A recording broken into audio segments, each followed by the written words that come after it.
Hallo und herzlich willkommen zu meiner neuen Einschlafgeschichte. Mein Name ist Alexandra Mattes und ich freue mich, dass du wieder eingeschaltet hast, um dich von mir in den Schlaf begleiten zu lassen. Falls du neu auf diesem Kanal bist, freue ich mich natürlich, dass du zu mir gefunden hast. Ich veröffentliche hier jeden Sonntag ein neues Einschlafmärchen.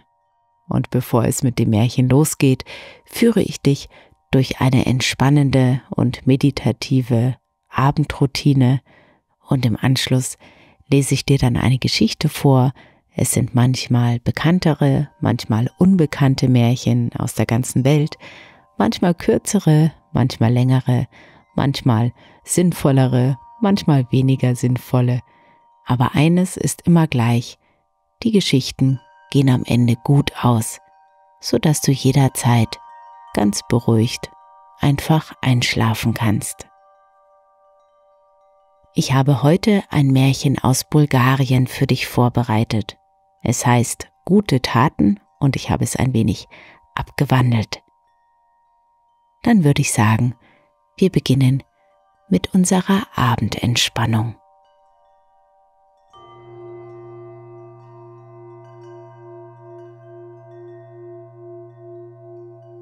Mach es dir in deinem Bett bequem, rückel und rekel dich zurecht. Und wenn du möchtest, dann kannst du dich auch noch mal recken und strecken. Dabei tief ein- und ausatmen. Und dir noch mal die Bewegungen geben, die dir gut tun.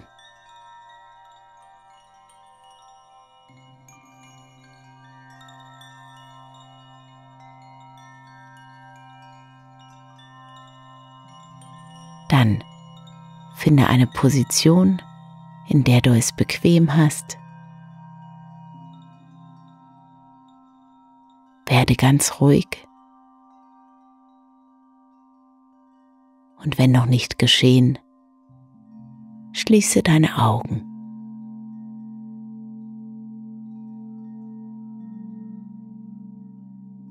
Beobachte das sanfte Ein- und Ausströmen deines Atems.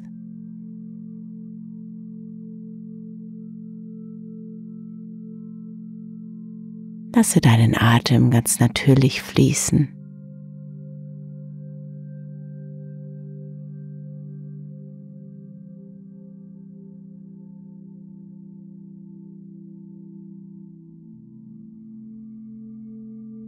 Und vielleicht kannst du wahrnehmen, wie dein Atem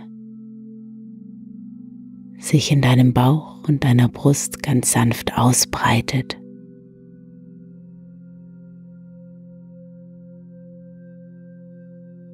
Und wie mit dem Ausatmen dein Oberkörper wieder leicht zusammensinkt.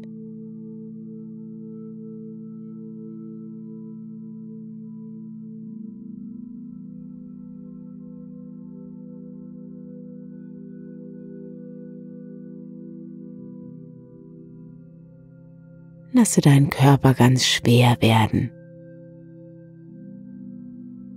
Lasse dich gemütlich, sanft und entspannt in deine Matratze sinken.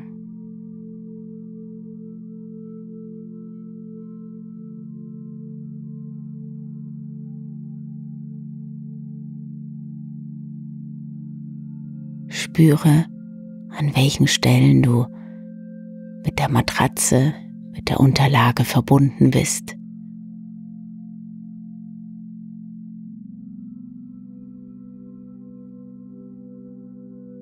Und spüre auch die Decke, die auf dir liegt.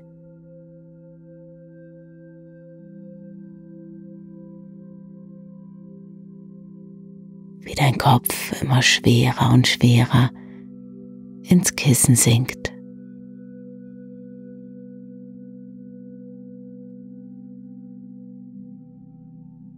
Lass los.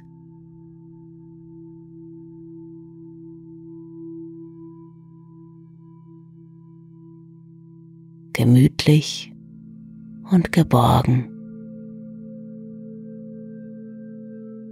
Geborgen und gemütlich.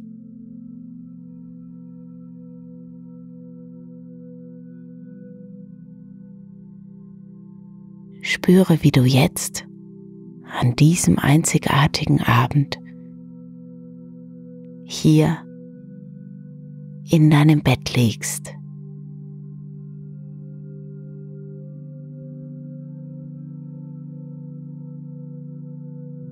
Und denke dir beim Einatmen das Wort Ich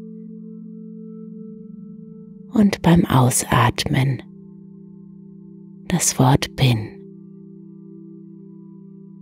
Ich bin.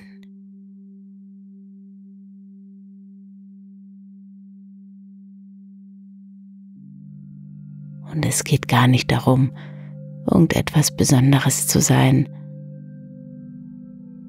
sondern einfach nur darum, zu sein. Ich bin.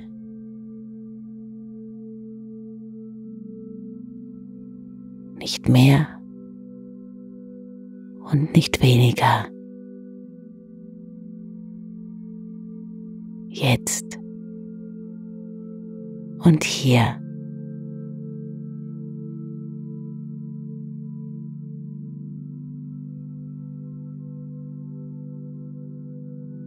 Wenn du möchtest, dann nutze doch die nächste Minute, um nochmal in den vergangenen Tag einzutauchen. Schau mal, welche Bilder, welche Situationen aus diesem Tag sich vor deinem inneren Auge zeigen.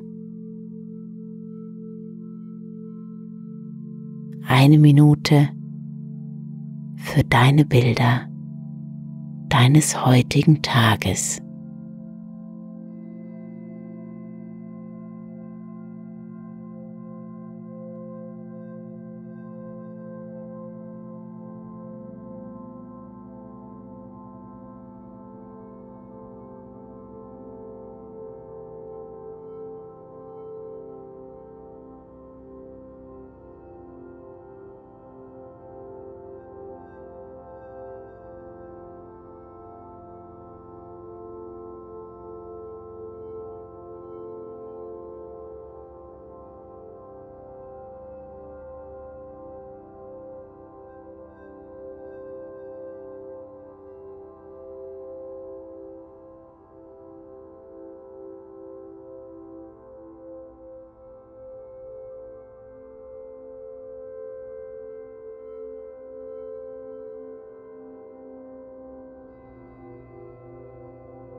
Und dann werde dir doch nochmal der Sachen bewusst, die heute besonders schön waren. Und sammel mindestens 3 Dinge zusammen, für die du heute besonders dankbar bist.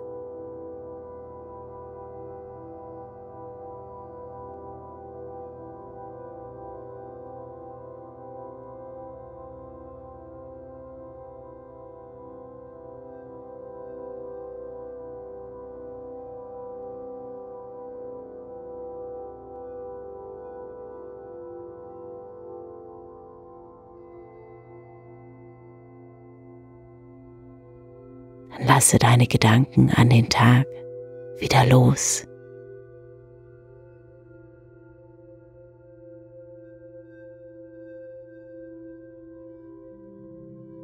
Stelle dir vor, wie du die Gedanken ausatmest und sie nach und nach Richtung Himmel aufsteigen und mit den Wolken davonziehen.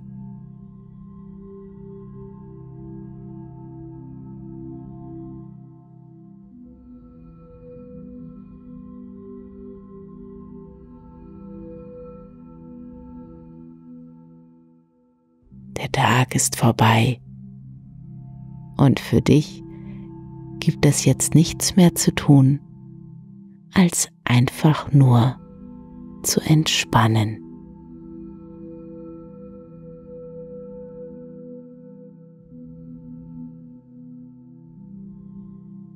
Ganz gemütlich und faul darfst du dich einkuscheln und spürst vielleicht schon, wie du immer müder und immer schläfriger wirst.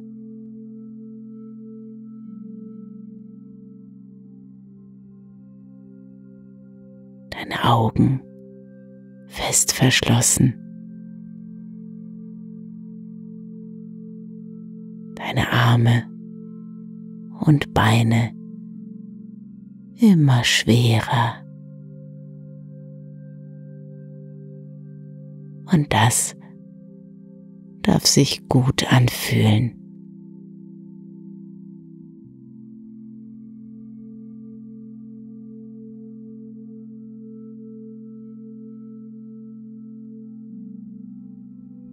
Und gleich, während du schläfst, aber auch jetzt schon, während du einfach nur da liegst, kann sich in dir alles sortieren, was vielleicht während des Tages ein wenig durcheinander gekommen ist.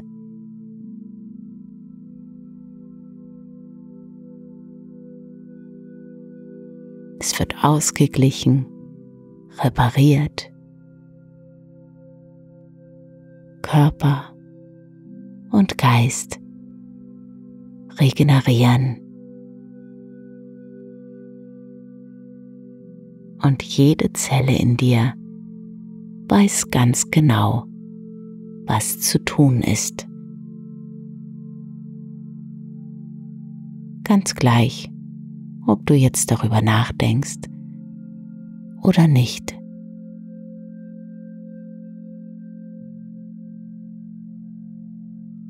Es wird alles gut,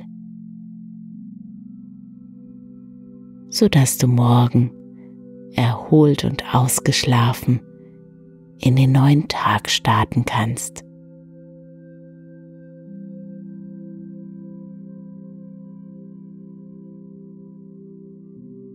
Aber jetzt darfst du ruhen und dich von mir mitnehmen lassen in eine andere Zeit, an einen anderen Ort, weit, weit weg, ins Land der schönen Märchen.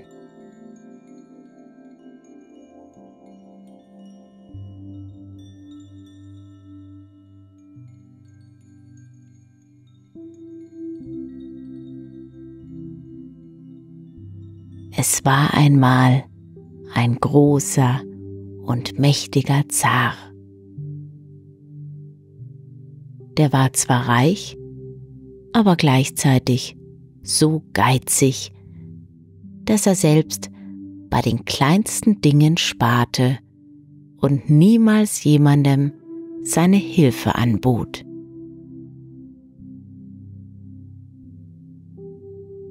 Der Zar hatte einen einzigen Sohn, der genau das Gegenteil seines Vaters war.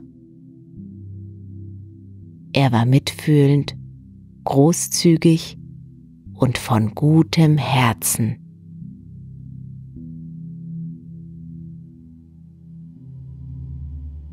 Als der Sohn erwachsen wurde, gab ihm der Zar eine Fuhre voll Gold und schickte ihn damit in die Welt hinaus, um noch mehr Reichtum zu erwerben.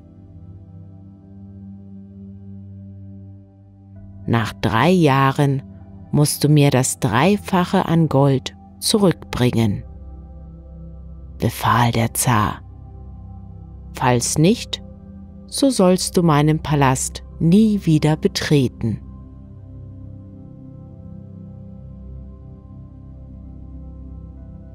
Dann machte sich der Zarensohn auf den Weg.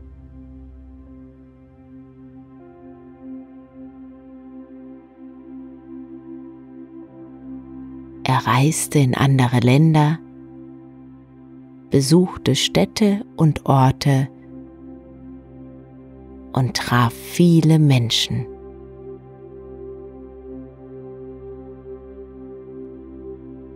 Wann immer dem Zarensohn ein Missstand auffiel, so half er.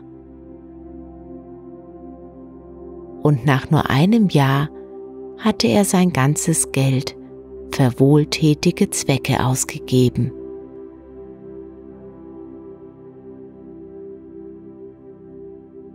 Als kein Geld mehr übrig war, fand er Unterschlupf bei einem alten Gastwirt am Rande einer kleinen Stadt.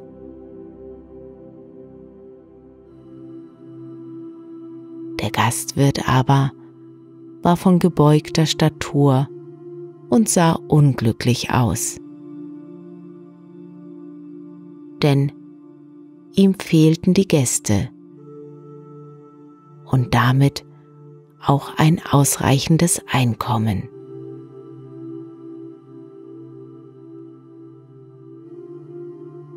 Der junge Zarensohn half dem Wirt bei der Arbeit, und schon bald sprach sich im ganzen Land herum, dass der gutherzige Zarensohn in jenem Gasthof wohne. So kamen immer mehr Gäste. Sie kamen bald aus dem ganzen Land herbeigeströmt, und der Wirt freute sich darüber, dass endlich wieder Leben in seinen Gasthof einkehrte und dass die Geschäfte mehr und mehr florierten.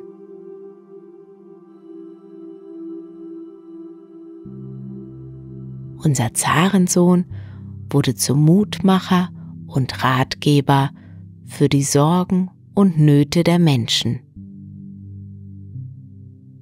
Jeden Tag saß er in der Wirtsstube mit den Gästen zusammen und hatte für jeden ein offenes Ohr und einen guten Rat.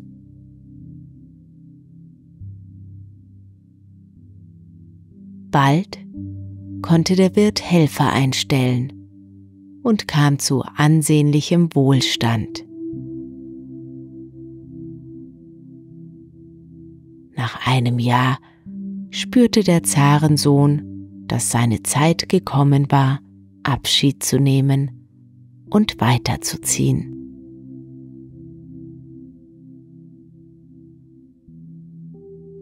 So fragte der Wirt den jungen Zarensohn, was er für seine Arbeit und Hilfe haben wollte.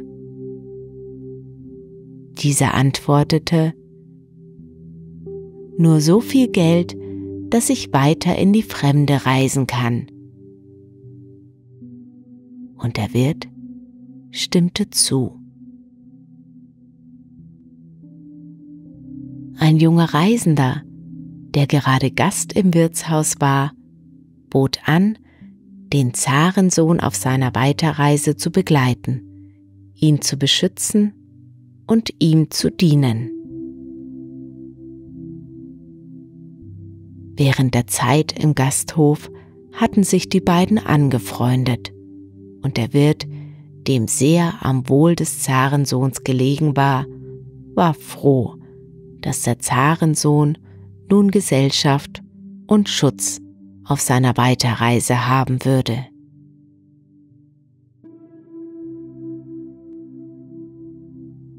Am nächsten Morgen brachen die beiden munter und vergnügt auf.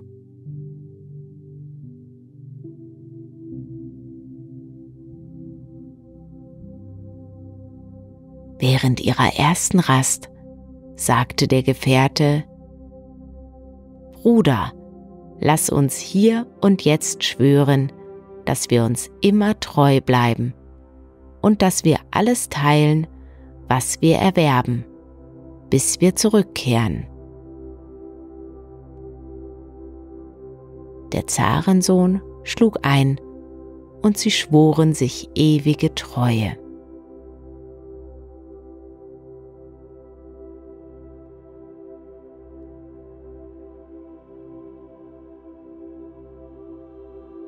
Auf ihrer langen Reise kamen sie durch viele kleinere und größere Städte,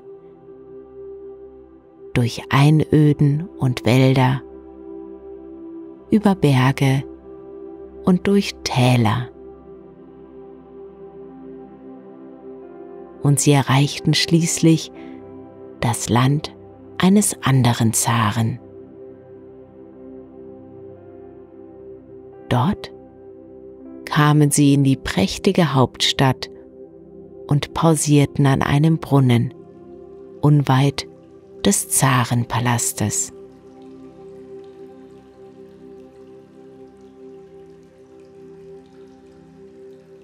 Wie sie dort am Brunnen saßen, erblickte der Zarensohn eine wunderschöne junge Frau.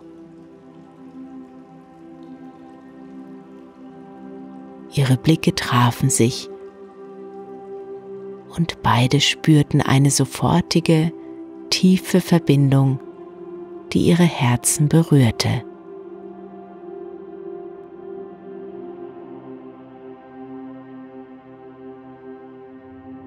Die junge Frau war die Prinzessin und die Tochter des Zaren dieses Landes. Doch ihr Herz war in Trauer gehüllt, denn sie hatte in den letzten Jahren schon 4 Verlobte verloren.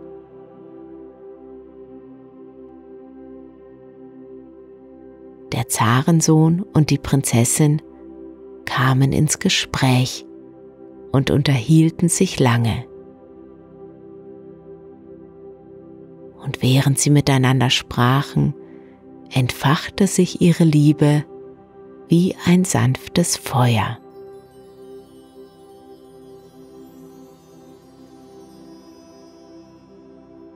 Der Zarensohn beschloss, um ihre Hand anzuhalten.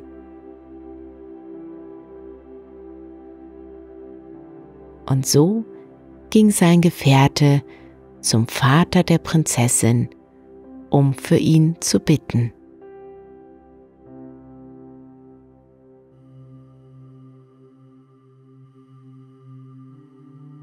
Der Zar, welcher der Vater der Prinzessin war von der aufrichtigen Liebe der beiden berührt und stimmte der Hochzeit zu.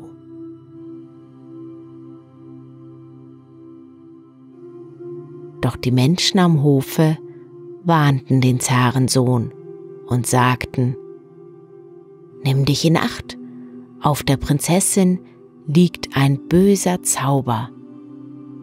Es ist der Geist ihrer Mutter, der ihre Ehemänner vernichten will.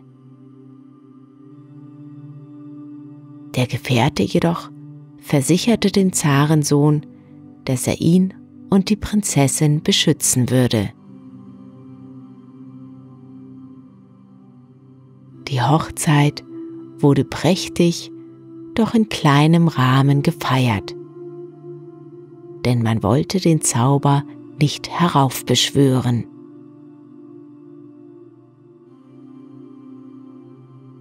In der Nacht verlangte der Gefährte, in derselben Stube wie das junge Brautpaar schlafen zu dürfen.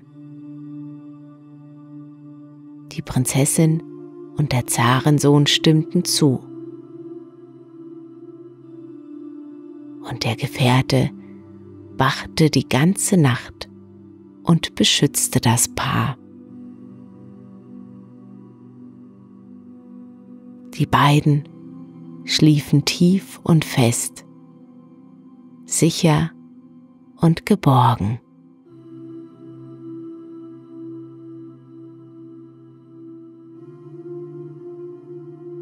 Am nächsten Morgen waren alle im Schloss hoch erfreut, dass der junge Ehemann noch lebte.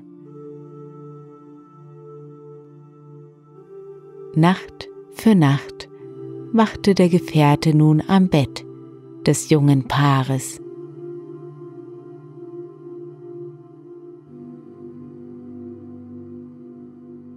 Eines Tages traf er im Hofe des Palastes ein altes Mütterchen.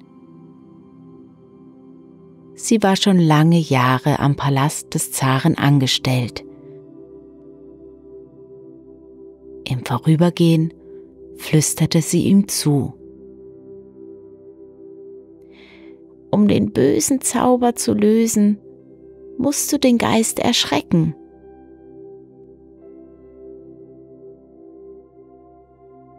Der Gefährte bedankte sich bei der alten Frau und überlegte, wie er es anstellen sollte.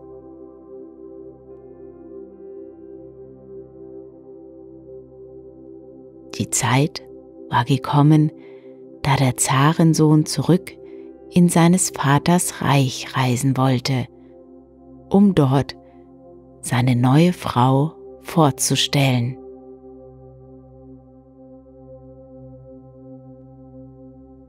Der Gefährte begleitete die beiden. Sie nahmen 40 Maultiere und 40 Säcke voll mit Gold mit.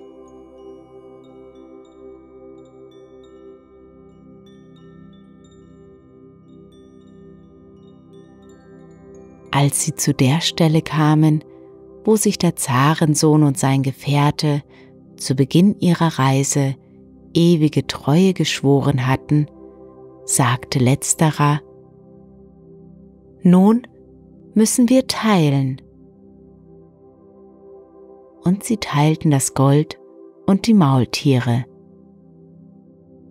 Aber der Gefährte bestand darauf, auch die Prinzessin zu teilen.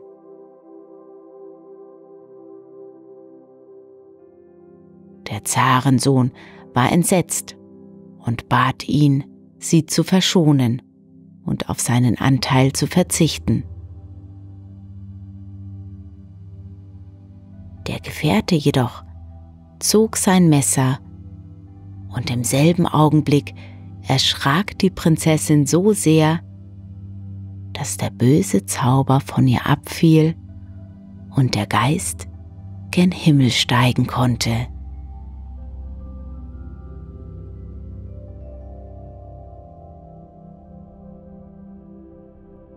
Das war mein Ziel, sagte der Gefährte. Deine guten Taten und Worte, mein Bruder, haben einst meine Familie gerettet, und ich wollte nicht von deiner Seite weichen, bis ich auch dich retten konnte. Der Zarensohn bekreuzigte sich und sagte: Eine gute Tat geht niemals verloren.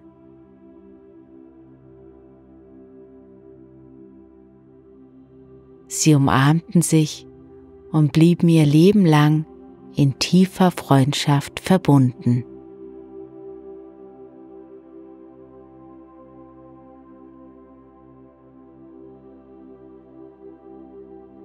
Als der Zarensohn genau am 3. Jahrestag nach seiner Verabschiedung bei seinem Vater an die Tür klopfte, staunte dieser nicht schlecht über die schöne Gattin und die Reichtümer, die sein Sohn zurückbrachte.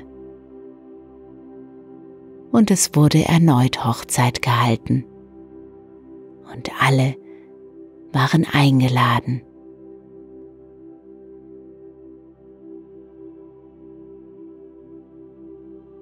Später wurde der Sohn des Zaren selbst Zar und war in der ganzen Welt für seine Güte und Weisheit berühmt.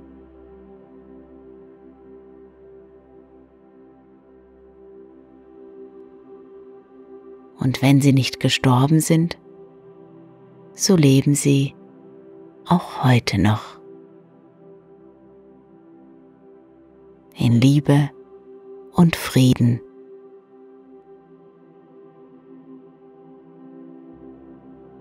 Und dir wünsche ich eine gute Nacht, einen erholsamen Schlaf und schöne Träume.